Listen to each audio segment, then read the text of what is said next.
fellow Ambazonians. As we approach the 8th anniversary since we were forced by the government of the Republic of Cameroon to take up arms in defense of our freedoms, in defense of our independence and territory, our determination remains unwavering. Despite the numerous challenges we faced, one thing we never want to forget is that we must constantly remind ourselves that this part of war was not our choosing. It was forced upon us. We did not seek conflict, nor did we provoke one. Instead, we were left with no option but to pick up guns in the face of the conquest and oppression La République du Cameroon sought to force upon us. We must stay the course. We must endure, regardless of the hurdles, until we have achieved victory. As Winston Churchill once declared, victory must remain our only option, no matter the price or the sacrifices we all have to make, be it with our own lives, our families, and our finances. We have to stay the course, even if it should take us another 8 years or another 16 years. We have to stay the course until we have achieved our goal, a free and independent Southern Cameroon, Ambazonia, with her flag erected and flying permanently at the United Nations headquarters in New York. Our conviction for our own free country, ladies and gentlemen, must remain untiring, fueled by the righteousness of our cause. Despite the stark clarity of La République du Cameroon's attempt at annexation, subjugation, and bastardization of our Anglo-Saxon institutions and heritage, for 8 years, they not only refused reforms, but they have also scorned all calls for a negotiated settlement to the conflict.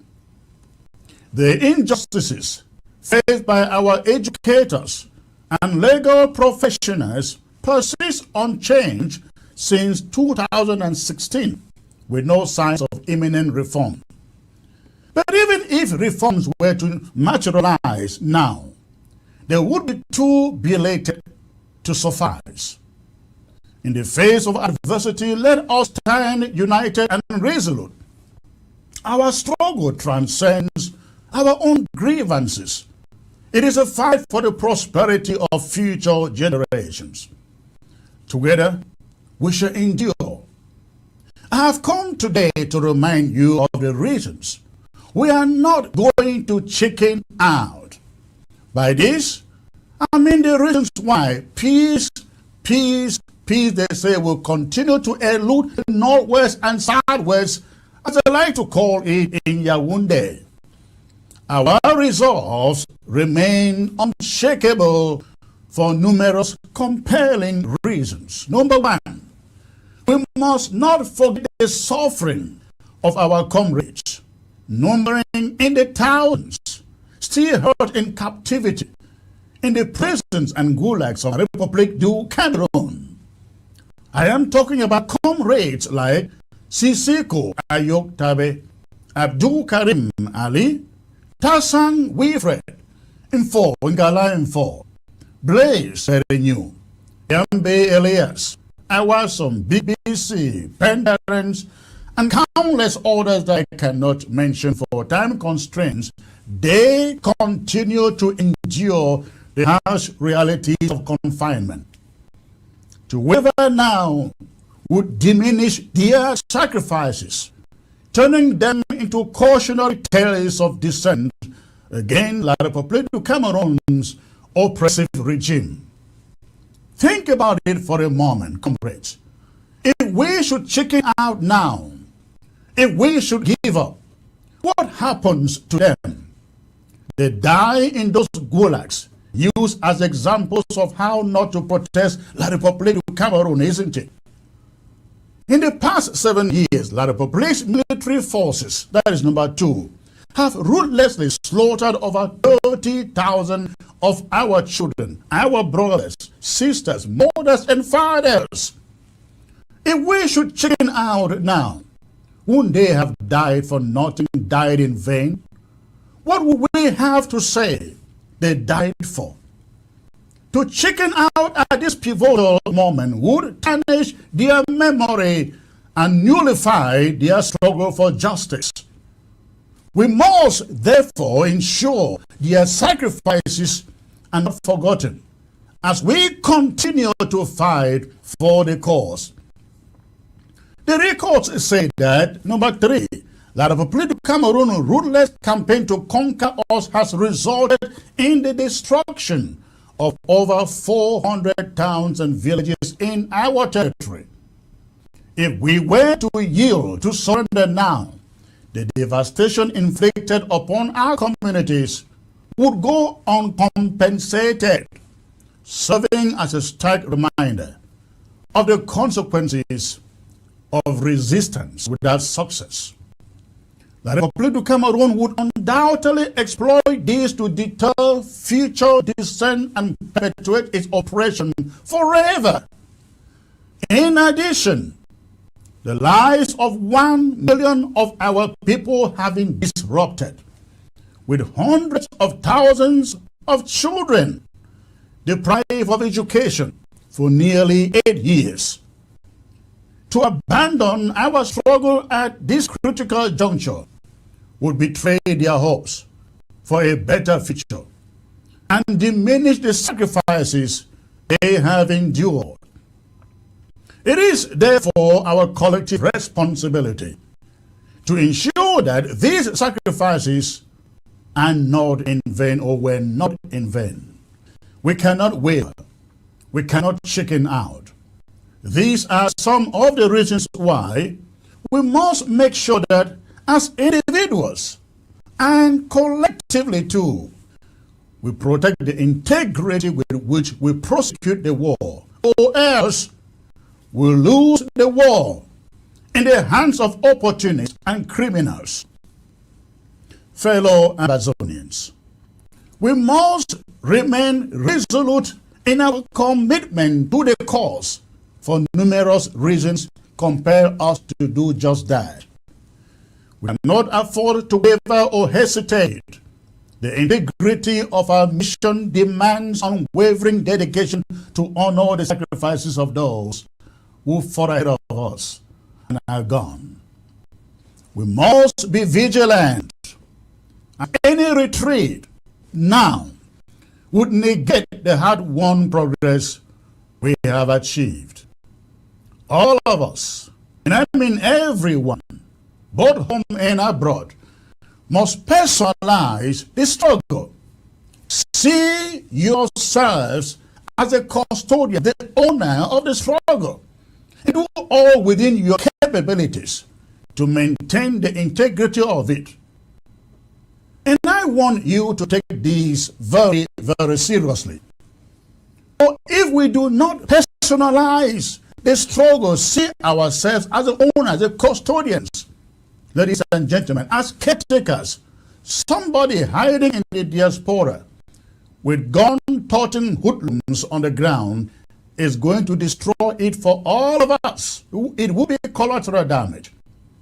We must therefore unite as protectors of our cause within our respective local government areas to purge out thugs and criminals who seek to gain on our suffering people. Together, we must remain vigilant against all the threats posed by these criminals who seek to undermine the integrity and progress we have made. From the onset, from the outset of the war, ladies and gentlemen, the interim government rightly designated the ADF as an outlaw group due to its harmful actions against our civilians. Instead of focusing on the adversary like the Republic of Cameroon, ADF's actions cause undue pain and suffering among civilians. despite efforts to collaborate to mitigate such behavior, they persisted in harmful actions that have the potential to derail the struggle.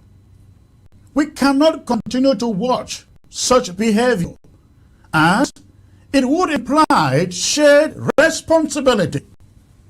Over the years, the ADF's focus has shifted away from combating the enemy we all want to overcome towards targeting civilian populations. Rather than engaging like the Political Cameroon's army, the ADF has predominantly ambushed and eliminated restoration fighters.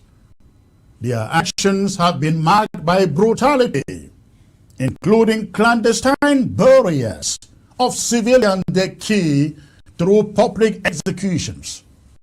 Chiefs have been targeted, their heads sometimes taken as gruesome trophies. The ADF's violence extends to civilians, often with grotesque displays of their corpses, exemplified by the tragic case of Florence Ayafo. They employ their weaponry to coerce and terrorize our communities, enforcing arbitrary lockdowns that disrupt essential markets and livelihoods, while simultaneously levying so-called liberation taxes on the very people they claim to liberate, as seen in Mogamo local government area. In instances like in Mbengwe, roads have been closed off for extended periods, denying civilians access while facilitating military passage for Cameroon military, who remain unchallenged by the same ADF. This pattern of conduct during the 7 years of conflict underscores the necessity of banning the ADF, a decision that I wholeheartedly endorse, and I continue to do so today.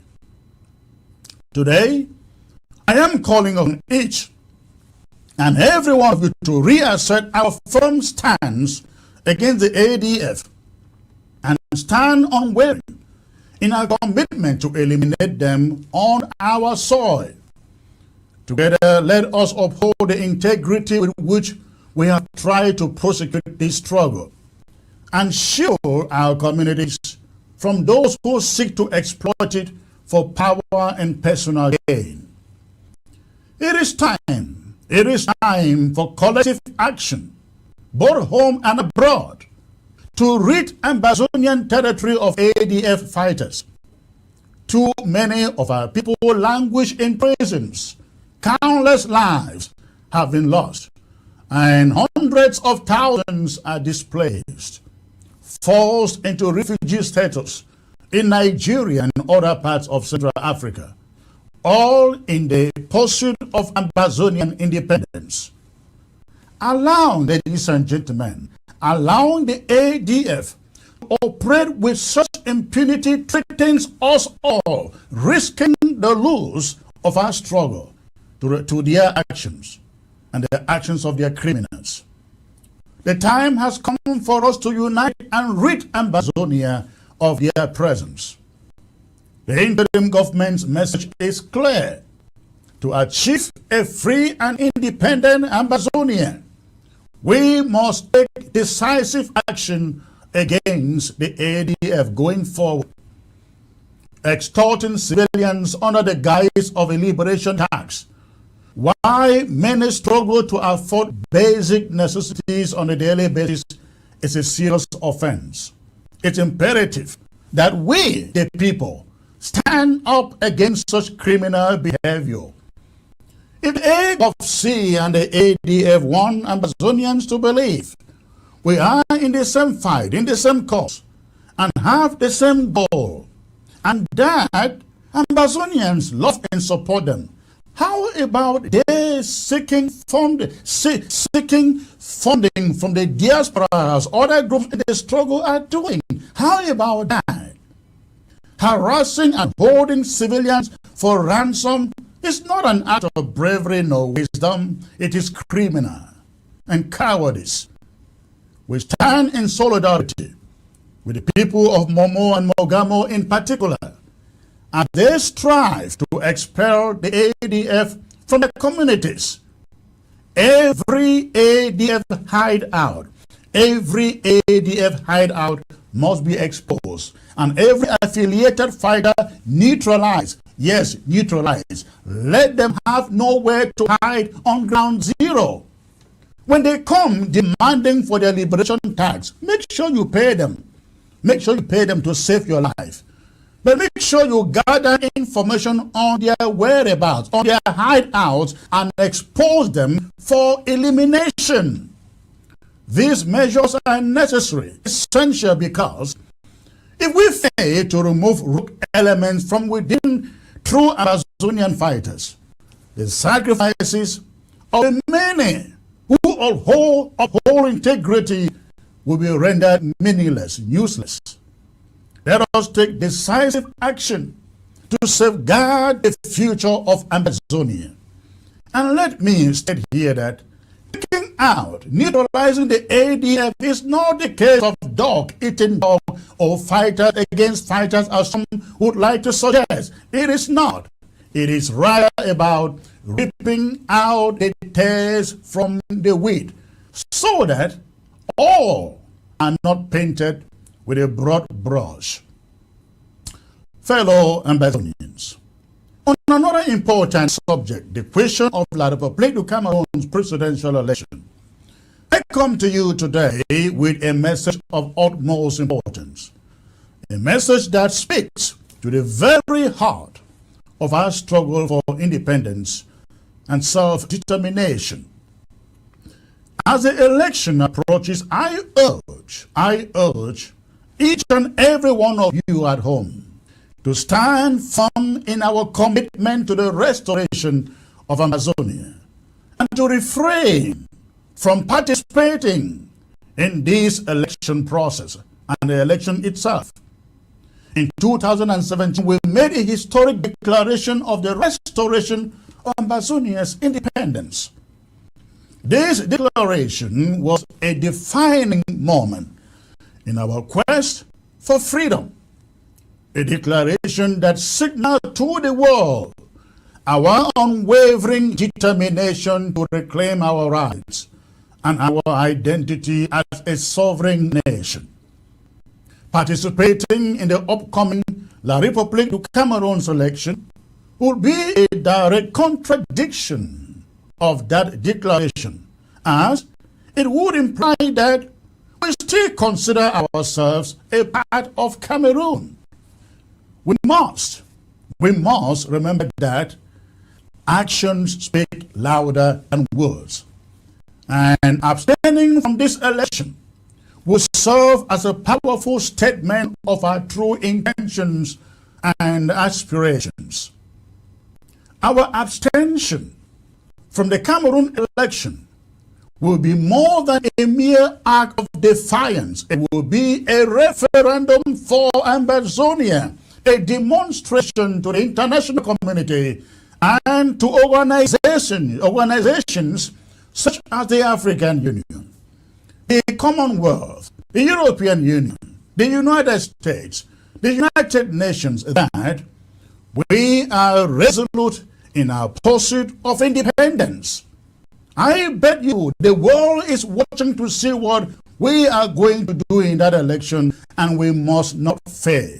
We must not fail. By staying away from the registration exercise and at the polls, remaining at home on that day, we will send a clear message that we are focused solely on achieving our independence, and that we will not be swayed or distracted by attempts to integrate us back into a system that we have long rejected and left. The interim government of Ambazonia views Misodi-Political Cameroon's efforts to impose an election on Ambazonia as a desperate attempt to validate its claim that Cameroon is still one and indivisible. No, it is not. It was long gone. However, we know the truth. Ambazonia is a distinct and separate entity with its own history, culture, and aspirations. The resistance must continue unabated until our political Cameroon is willing to come to the negotiation table and engage us in meaningful dialogue to address the root causes of the conflict. We must remain steadfast in our demand for a negotiated settlement, but only through dialogue, negotiation, mutual respect, and a lasting solution be achieved. Nothing like peace. No. We must stand united in our resolve to reject the upcoming election and to demonstrate to the world that Ambazonians are united in purpose. Our strength lies in our unity. And it is only by standing together, ladies and gentlemen, as one people, that we can overcome the challenges that lie ahead. Let us not be swayed by empty promises or false assurances that they bring around this time. After all, what is new about it? We've seen it before. Let us instead remain steadfast in our commitment to our cause and unwavering in our determination to achieve our rightful place among the community of nations. Once more, I implore you, ladies and gentlemen, let us not forget the sacrifices that have been made, the lives that have been lost, and the hardships that our people endure in our pursuit of freedom. Let us draw strength from our shared history and our common goals, and let us march forward with courage and determination towards a future where Ambazonia stands proud and free. I urge each and every one of you today to heed this call to action, to stand united in our rejection of the upcoming Republic of Cameroon's election, and to reaffirm our commitment to the restoration of Ambazonia's independence. Let's do that and shame them. Fellow Ambazonians, as we continue our noble fight for freedom and independence, it is crucial to remember that the path to independence has never been easy, nor has it been swift, not at all. Throughout history, countless nations have struggled and sacrificed for decades before finally achieving their cherished goal of self-determination. The journey to independence is a long and arduous one. It always has been, filled with challenges, setbacks, and months of despair. However, it is during these difficult times that your resolve and determination will be tested and will better pass it. And it is crucial that you stay focused and untiring in that pursuit of freedom. Independence is a precious gift that is not easily won. It requires courage, sacrifice, and steadfast determination. Many nations have had to endure for years, even decades of struggle before they were able to break free from the chains of oppression and achieve their independence. Take, for example, the case of India, which fought for over 2 decades under the leadership of Mahatma Gandhi before finally gaining independence from British colonial rule in 1947. Similarly, countries like Algeria, Vietnam, many others fought tirelessly for their independence for years before achieving their goal. During the course of our own struggle, there may be times, ladies and gentlemen, when things seem bleak and progress appears to be slow.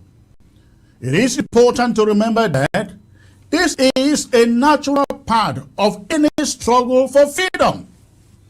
Every revolution, every fight for independence faces moments of doubt and uncertainty. It is during these challenging times that our courage and perseverance is tested. Do not be disheartened by temporary setbacks or apparent lack of progress. Remember that the road to freedom is long and winding, but with determination and unity, victory is inevitable.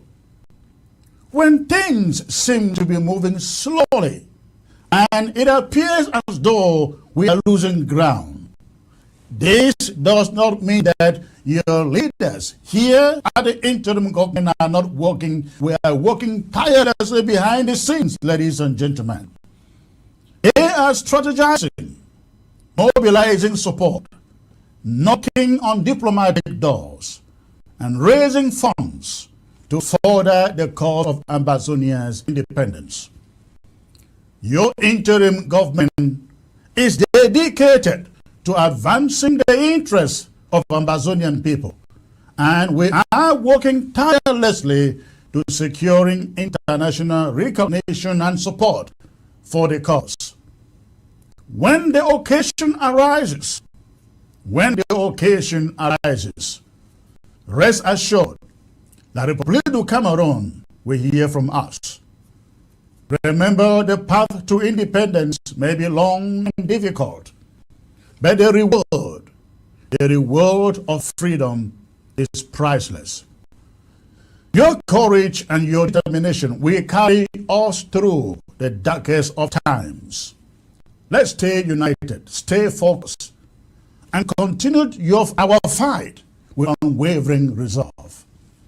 The world is watching at us, and history will remember the bravery and sacrifice of the people of Ambazonia in their quest for freedom and independence. Stay strong. Let's stay united and never think about giving up. Victory is within reach, and together we will achieve the independence we so rightly deserve. Long live the Federal Republic. Short live the war.